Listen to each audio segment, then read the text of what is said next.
एक बार फिर से बहुत बहुत स्वागत है मेरे यूट्यूब चैनल पे। एंड इस बार मैं इलेक्ट्रॉनिक्स के सैम्पल क्वेश्चन का पार्ट सेकंड लेके आ गया हूँ। पार्ट फर्स्ट अभी परसों मैंने अपलोड किया था, अगर आप नहीं देखे हैं तो वहाँ से जाके फटाक से देख लीजिए। ये पार्ट सेकंड है। ये जितने भी क्वेश्चन बताऊँगा वो एग्ज़ाम्स में आए हुए हैं, चाहे वो एसएससी के एग्ज़ाम्स हो, जेईई के एग्ज़ाम्स हो, या फिर बहुत सारे एग्ज़ाम्स में आए हुए हैं। वहाँ से मैं क्वेश्चन उठाया हूँ, इंपॉर्टेंट क्वेश्चन है, तो काफ़ी हेल्पफुल होंगे। तो चलिए फर्स्ट क्वेश्चन देखते हैं क्या कह रहा है। कह रहा है कि मॉन्ट्रियल प्रोटोकॉल किससे संदर्भित करता है। यहाँ पे आपका ऑप्शन दे रहा है कि उन पदार्थों को जो ओजोन परत को क्षय करते हैं, या फिर आनुवंशिक रूप से संशोधित जीवों की जैव सुरक्षा को, ग्लोबल वार्मिंग और जलवायु परिवर्तन को, या फिर निरंतर जैविक उर्वरक को। तो करेक्ट आंसर हो जाएगा ऑप्शन नंबर 1 कि मॉन्ट्रियल प्रोटोकॉल उन पदार्थों को जो ओजोन परत का क्षय करते हैं से संबंधित है, संदर्भित करता है। नेक्स्ट क्वेश्चन वहीं पे क्या कह रहा है। कह रहा है कि एंड्रॉयड का नवीनतम संस्करण कौन सा है। आपका ऑप्शन है एंड्रॉयड ओरियो, एंड्रॉयड पाई, एंड्रॉयड नौगट, या फिर एंड्रॉयड किटकैट। तो करेक्ट आंसर हो जाएगा आपका ऑप्शन नंबर बी, एंड्रॉयड पाई। हो सकता है अभी कोई नया वर्जन आ गया हो, तो उसका एक देख लीजिएगा आप नेट पे। जहाँ तक मुझे पता है एंड्रॉयड पाई करेक्ट आंसर हो जाएगा। नेक्स्ट क्वेश्चन क्या कह रहा है कि मोलारिटी क्या है। आपका ऑप्शन है 1 लीटर विलायक में मौजूद विलेय के मेलों की संख्या, 1 किलोग्राम विलायक में मौजूद विलेय के मोलों की संख्या, 1 किलोग्राम विलायक में मौजूद विलेय के मोलों की संख्या, या फिर 1 लीटर विलयन में मौजूद विलेय के मोलों की संख्या। तो करेक्ट आंसर हो जाएगा आपका ऑप्शन नंबर डी। मोलैरिटी जो होती है वो 1 लीटर विलयन में मौजूद विलेय के मोलों की संख्या को कहते हैं। नेक्स्ट क्वेश्चन क्या कह रहा है कि विद्युत धारा के ऊष्मीय प्रभाव का उपयोग डैश में किया जाता है। यहाँ पे आपका ऑप्शन भी दे रहे हैं पंखा और टेलीविजन दोनों में, टेलीविजन में, पंखा में, या फिर विद्युत बल्ब में। तो करेक्ट आंसर हो जाएगा आपका ऑप्शन नंबर डी, वो है विद्युत बल्ब। विद्युत धारा के उसमें प्रभाव का उपयोग विद्युत बल्ब में किया जाता है। नेक्स्ट क्वेश्चन क्या कह रहा है कि आंध्र प्रदेश में पहली बार खेली गई इसरो रॉकेट प्रक्षेपण दृश्य दीर्घा की क्षमता कितनी है। आपका ऑप्शन है 8000, 6000, 5000, फिर 7000। तो करेक्ट आंसर हो जाएगा आपका ऑप्शन नंबर सी, वो है 5000, 5000। नेक्स्ट क्वेश्चन क्या कह रहा है कि निम्नलिखित में से कौन सा अर्धचालक यानी कि सेमीकंडक्टर नहीं है। आपका ऑप्शन है लकड़ी, सेलेनियम, जर्मेनियम, या फिर सिलिकॉन। तो जाहिर सी बात है लकड़ी करेक्ट आंसर हो जाएगा, जो सेमीकंडक्टर नहीं है, अर्धचालक नहीं है। यह क्या है, इंसुलेटर होता है, मतलब कि कुचालक। नेक्स्ट क्वेश्चन क्या कह रहा है कि गन डायोड किससे बनाया जाता है। यहाँ पे आपका ऑप्शन है गैलियम आर्सेनिक, जर्मेनियम, सिलिकॉन, या फिर सेलेनियम। तो करेक्ट आंसर हो जाएगा आपका ऑप्शन नंबर 1, वो है gallium arsenide. Okay, next question क्या कह रहा है, निम्नलिखित में से कौन सा हैलोजन नहीं है। आपके ऑप्शन है आयोडीन, टेल्यूरियम, फ्लोरीन, या फिर एस्टाटीन। तो करेक्ट आंसर हो जाएगा आपका ऑप्शन नंबर बी, वो है टेल्यूरियम। टेल्यूरियम जो होता है हैलोजन नहीं है। नेक्स्ट क्वेश्चन क्या कह रहा है, निम्नलिखित में से कौन सा एंटीना निर्देशन के लिए मानक संदर्भ एंटीना है। आपके ऑप्शन है half wave, doublet, isotropic antenna, rhombic antenna, या फिर एलिमेंट्री डबलेट। तो करेक्ट आंसर हो जाएगा आपका ऑप्शन नंबर बी, वो है आइसोट्रॉपिक एंटीना। नेक्स्ट क्वेश्चन क्या कह रहा है, संचार इंजीनियरिंग के संबंध में ISDN का पूरा नाम क्या है, यानी फुल फॉर्म क्या है। आपका ऑप्शन है इंटर सब्सक्राइबर डिजिटल नेटवर्क, या फिर इंटर सर्विसेज डिजिटल नेटवर्क, या फिर इंटीग्रेटेड सर्विसेज डिजिटल नेटवर्क, या फिर इंटीग्रेटेड सब्सक्राइबर डिजिटल नेटवर्क। तो करेक्ट आंसर हो जाएगा आपका ऑप्शन नंबर सी, वो है इंटीग्रेटेड सर्विसेज डिजिटल नेटवर्क, यानी कि ISDN। नेक्स्ट क्वेश्चन क्या कह रहा है कि 8085A में रजिस्टर, जिसे प्रोग्राम में अगले चलाए जाने वाले OP कोड के मेमोरी पते को ट्रैक करने के लिए उपयोग किया जाता है, डैश कहलाता है। आपका ऑप्शन दे रहा है कि programmer counter, accumulator, stack pointer या फिर इंस्ट्रक्शन पॉइंटर। तो करेक्ट आंसर हो जाएगा आपका option number A, program counter कहा जाता है।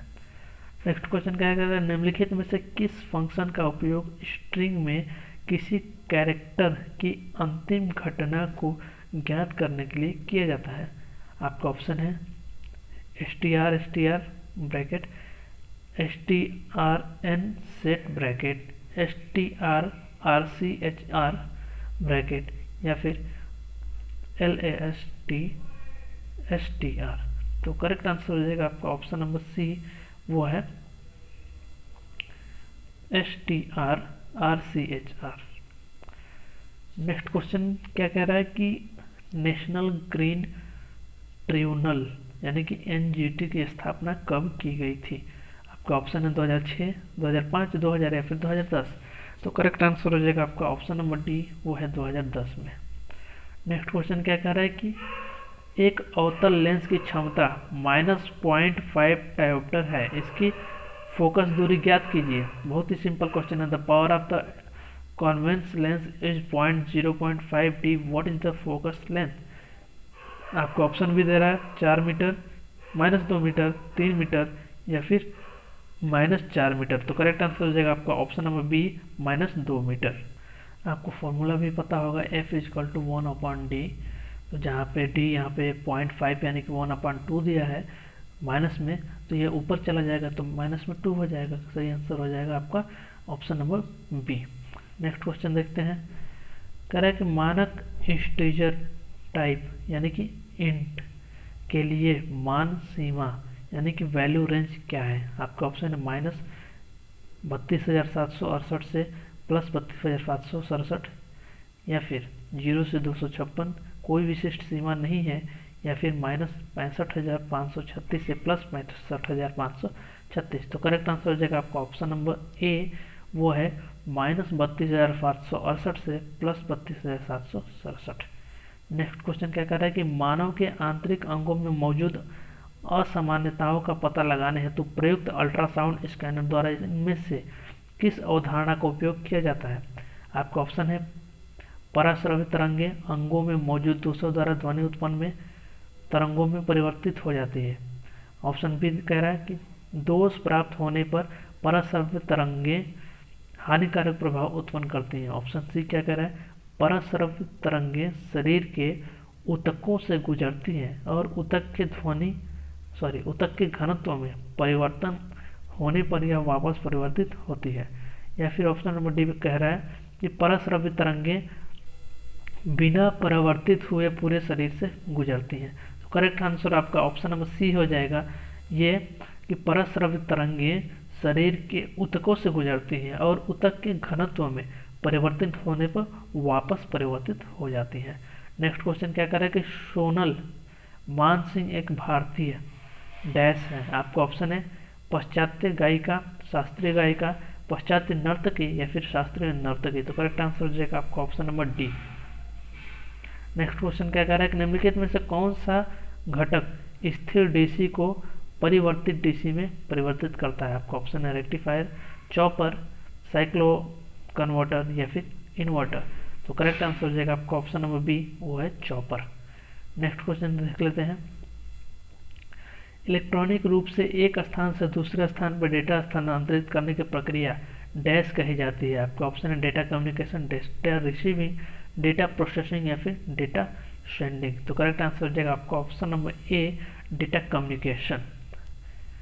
नेक्स्ट क्वेश्चन क्या कह रहा है कि डिजिटल वोल्ट मीटर डैश में परिवर्तित करता है। आपका ऑप्शन है प्रतिरोध को वोल्टेज में, एनालॉग को डिजिटल सिग्नल में, धारा को वोल्टेज में या फिर डिजिटल को एनालॉग सिग्नल में। तो करेक्ट आंसर हो जाएगा आपका ऑप्शन नंबर बी, एनालॉग को डिजिटल सिग्नल में डिजिटल वोल्ट मीटर परिवर्तित करता है। नेक्स्ट क्वेश्चन कह रहा है कि इनमें से कौन सा द्वितीयक वायु प्रदूषक है। आपका ऑप्शन है carbon dioxide, ozone, carbon monoxide या फिर सल्फर डाइऑक्साइड। तो करेक्ट आंसर हो जाएगा आपका ऑप्शन नंबर बी, ओजोन है जो द्वितीयक वायु प्रदूषक है। नेक्स्ट क्वेश्चन क्या कह रहा है कि बायोवर्सिटी इंटरनेशनल का मुख्यालय कहाँ स्थित है। आपका ऑप्शन है रोम, मनीला, पेरिस या फिर जिनेवा। तो करेक्ट आंसर हो जाएगा आपका option number A, room. Actually इसमें इलेक्ट्रॉनिक्स के साथ साथ कुछ जनरल अवेयरनेस की भी चीज़ें दी गई, जनरल नॉलेज की चीज़ें, तो ये भी काफ़ी हेल्पफुल होने वाली है। नेक्स्ट क्वेश्चन कह रहा है कि पानी की आपूर्ति शुरू होते ही घास के मैदान में लगा छिड़काव यंत्र का घूर्णन किस सिद्धांत पर आधारित होता है? आपका ऑप्शन है न्यूटन का गति का तीसरा नियम, न्यूटन गति का दूसरा नियम, न्यूटन गति का पहला नियम, या फिर न्यूटन के गति के पहले और दूसरे दोनों नियम पे। तो करेक्ट आंसर हो जाएगा आपका ऑप्शन नंबर ए, वो है न्यूटन की गति के तीसरा नियम पे, यानी कि क्रिया प्रतिक्रिया का नियम। नेक्स्ट क्वेश्चन क्या कर रहा है कि किस तत्व यानी एलिमेंट में 10 इलेक्ट्रॉन होते हैं? आपका ऑप्शन है सोडियम, नियॉन, आर्गन या फिर हीलियम। तो करेक्ट आंसर हो जाएगा आपका option number E, B, Ni। Next question क्या करेगा, टर्म डिलेट एजीसी सूचित करता है कि एजीसी का एप्लीकेशन, आपका ऑप्शन है ऑन ऑफ स्विच पर स्विच करने के बाद होता है, केवल जब सिग्नल शक्ति एक निर्दिष्ट मान से अधिक बढ़ गई है, या फिर रिसीवर के अंतिम चरण तक होता है, या फिर कुछ समय बाद लैग करता है। तो करेक्ट आंसर हो जाएगा आपका ऑप्शन नंबर बी, वो है केवल जब सिग्नल शक्ति एक निर्दिष्ट मान से अधिक बढ़ गई है। तो ये थे आज के क्वेश्चन, आई होप आपको समझ में आए होंगे। तो मिलते हैं नेक्स्ट वीडियो में एक नए क्वेश्चन सेट के साथ। तो thank you for watching, thank you so much.